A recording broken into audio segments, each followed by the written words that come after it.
Are you tired of using basic words like different, improve, or review? Today you'll learn C1, C2 vocabulary to help you sound fluent and advanced in English. You'll learn the correct grammar and the correct pronunciation at the same time.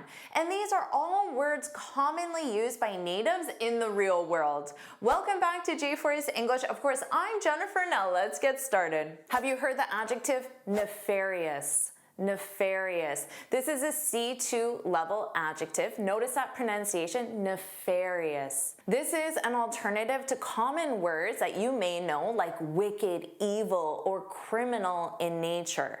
You might say he was involved in a nefarious plot to steal company secrets. So an evil plot, a bad plot, a wicked plot. And remember, it's an adjective, so it modifies the noun, a nefarious plot. I'm not suggesting anything nefarious, it's just how it is.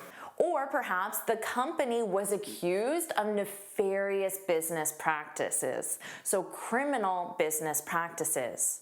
Or, in question form, are they really capable of such nefarious acts? I heard this adjective many times from native speakers when discussing business activities. Don't worry about taking notes. I summarize everything in a free lesson PDF. You can find the link in the description. How about this C1 adjective? Disparate. Disparate. This means essentially different or unrelated in nature. This was a common one when making comparisons. For example, they combined two disparate ideas into one innovative product. So two seemingly very different, even incompatible ideas. And combination, as we all know, is the root of innovation, combining disparate ideas, people, and resources to come up with something entirely new and different. Or you might say these findings are too disparate to draw a single conclusion. Or perhaps as a question, were the groups always this disparate in size and opinion? So very different. One group had 5 people and another group had 3,025 people. You may be familiar with this C1 verb, streamline. Streamline. This means to improve a process or system by making it simpler and more efficient. This one was very commonly used. You'll hear it a lot, especially in a business context, or if you're giving a more formal presentation, you can use this word choice.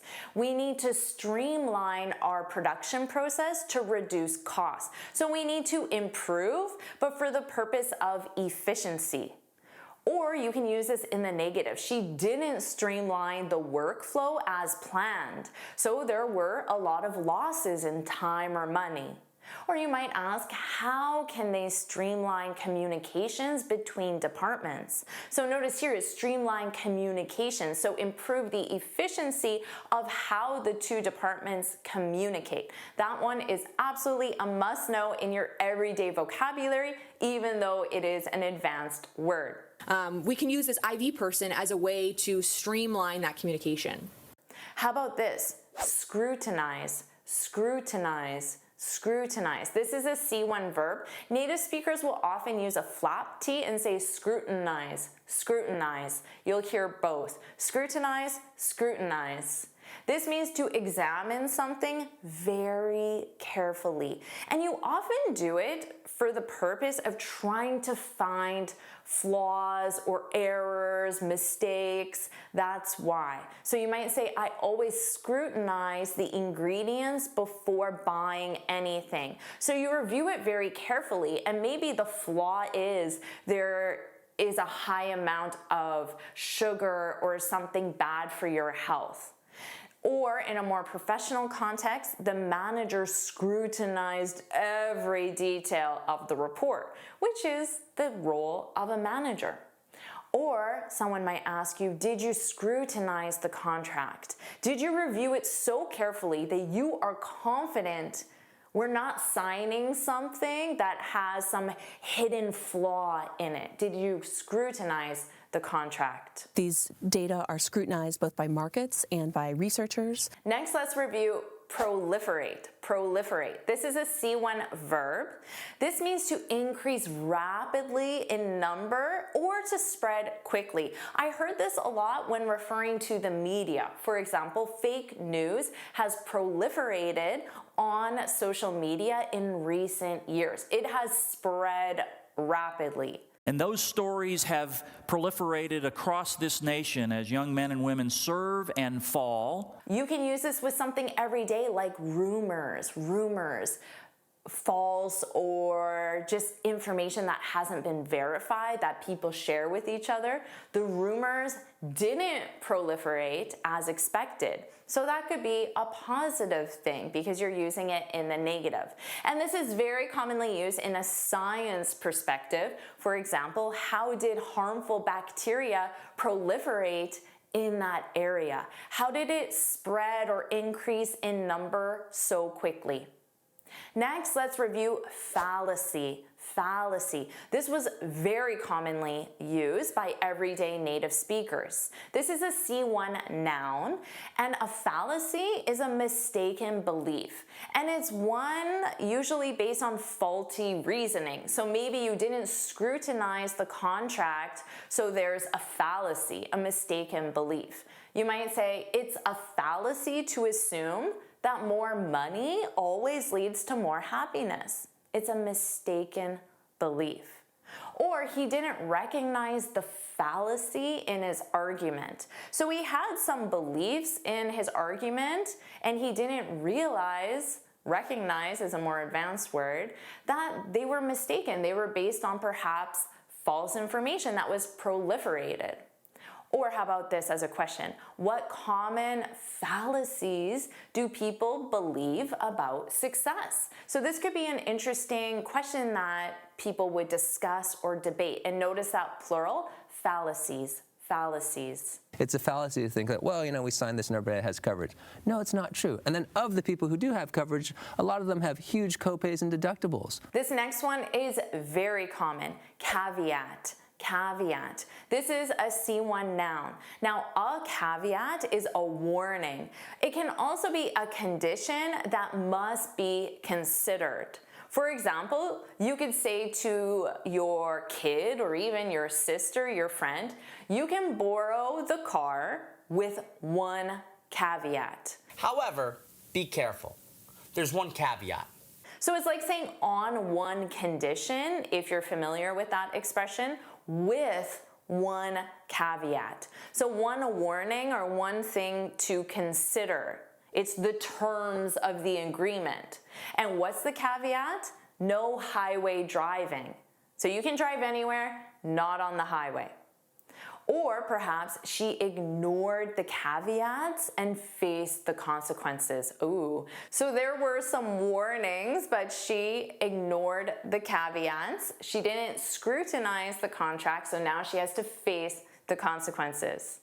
Or as a question, were there any caveats attached to the agreement? Remember, with the driving example, the caveat was you can't drive on the highway. So in many times when you enter an agreement with someone, there are caveats. Let's review incorporate. You may be familiar with this one. It's a C1 verb. It means to include or integrate a part into the whole. For example, the design incorporates elements from traditional art. So they took this traditional art and then they put it into the design. They incorporated it. Or for example, they haven't incorporated the feedback into the final version. So the final version does not include.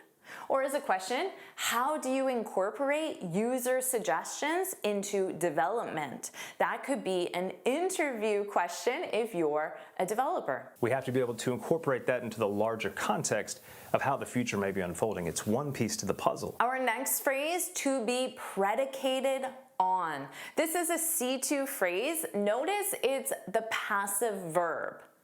To be based on or depend on something. That's what predicated means. So you might say his entire argument is predicated on outdated data.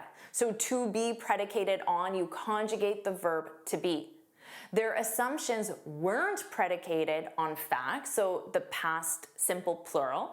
As a question, is your strategy predicated on long-term trends? So again, more commonly, based on, this is a more advanced version, predicated on. The entire project is predicated on this act of love, which is listening itself. How about incentivize? Do you know this C1 verb?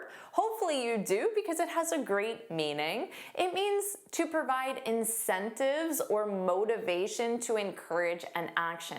So an incentive is something that I give you because I want a certain behavior from you. So I might offer you money in exchange for subscribing to my YouTube channel. That would be a great incentive, wouldn't it? I'm not going to do that. Maybe I would offer you something easier to provide, but that would be a perfect incentive for you. Difficult for me. So the government incentivized, this is the verb form, so to incentivize. The government incentivized green energy adoption. So perhaps the government provided the company with tax breaks, tax savings, to incentivize them to adopt green technology.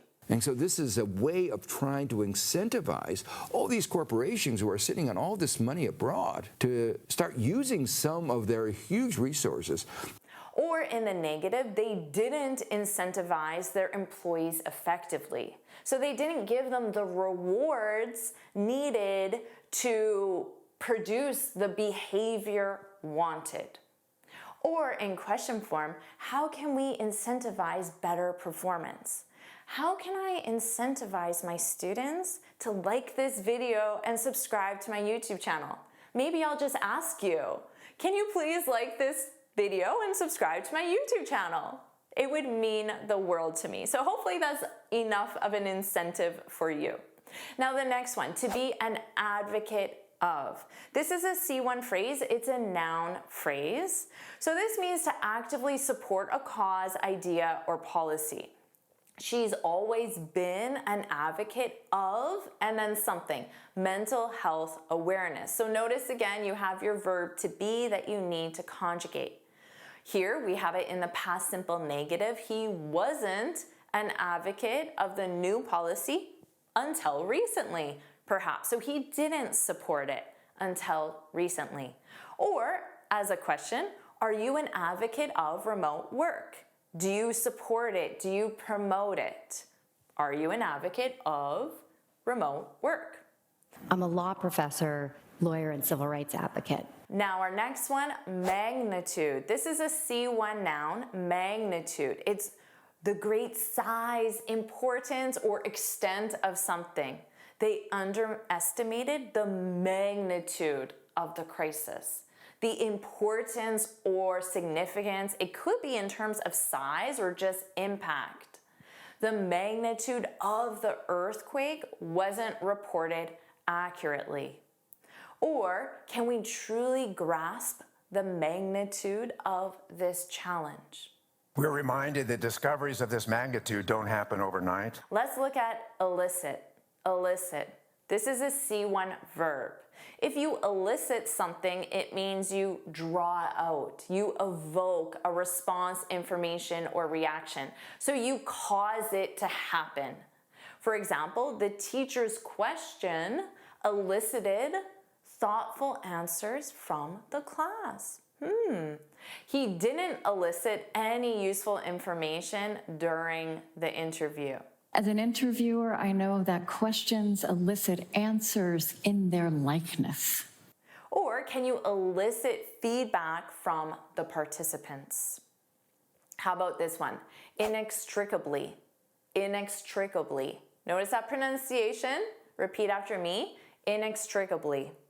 This is a C2 adverb. So you can change it to other forms, but here is presented as an adverb because it's the way I heard it most commonly used. And this is in a way that is impossible to separate. So this is a great one because you might say culture and language are inextricably linked. They're inextricably linked. And I think they make us better decision makers. So notice, as an adverb, it modifies the verb linked, which means connected, and inextricably means that you cannot divide them. So you can't learn a language without learning about the culture. Would you agree with that? Maybe that's my question that elicited an interesting discussion. These two issues aren't inextricably connected, which means you can separate them. Or here's an interesting question that might elicit discussion. Are our identities inextricably tied to our jobs? So you have your identity, Jennifer, and then I have what I do, English teacher. Is it possible to think of who I am without thinking of what I do? Or are they inextricably tied, which is another way of connecting? I think that would definitely elicit a useful or interesting discussion. Now let's review culmination. This is a C1 noun. It's the highest or final point of something, especially after a process. For example, the concert was the culmination of years of training. So it was the end result, the final but highest point of years of training. You might say it wasn't the culmination we had hoped for. Or was this event the culmination of their work? Was it the highest point or the end result? This is a culmination of my life's dream. I'm so happy to enter the order. This is such a blessing. Let's review simultaneously. You may have heard this one. Do you feel comfortable using it? Simultaneously. Simultaneously. Notice this is the adverb form. It's a C1 adverb. It simply means at the same time. The film was released simultaneously in several countries. So we have Japan, Germany, and Puerto Rico, and at the same time, simultaneously. You can use this in the negative. She didn't complete the tasks simultaneously, which might be a good thing, not to do two things at the same time. Or you might ask, are we supposed to start the tasks simultaneously? Or should I first do one task, finish it, scrutinize it, and then move on to the next task? He is simultaneously one of the most impactful and tragic scientists of all time. And how about this one? Erroneously. Erroneously. Have you heard this one? It's very commonly used. It's a C2 adverb. It simply means in a mistaken or incorrect way. Erroneously, you can see the beginning part looks like the word error. So that might help you remember that it means in a mistaken or incorrect way. The data was erroneously interpreted. So the data was interpreted incorrectly. There was an error when interpreting the data. Or you might say, we erroneously thought the meeting was today. You may be comfortable with we mistakenly thought the meeting was today, so you can replace mistakenly with erroneously. Or you might ask, was the system erroneously programmed to shut down early? So was it programmed but incorrectly, mistakenly? Was it erroneously programmed to shut down early? The media and public erroneously believe that the majority of post 9/11 vets have a mental health disorder. Now you have advanced words that natives actually use, and you can too. Do you want me to keep helping you expand your vocabulary? If you do, put let's go, put let's go in the comments. And of course, make sure you like this lesson, share it with your friends, and subscribe so you're notified every time I post a new lesson. And you can get this free speaking guide where I share 6 tips on how to speak English fluently and confidently. You can click here to download it or look for the link in the description. And here's another lesson I know you'll love. Watch it now.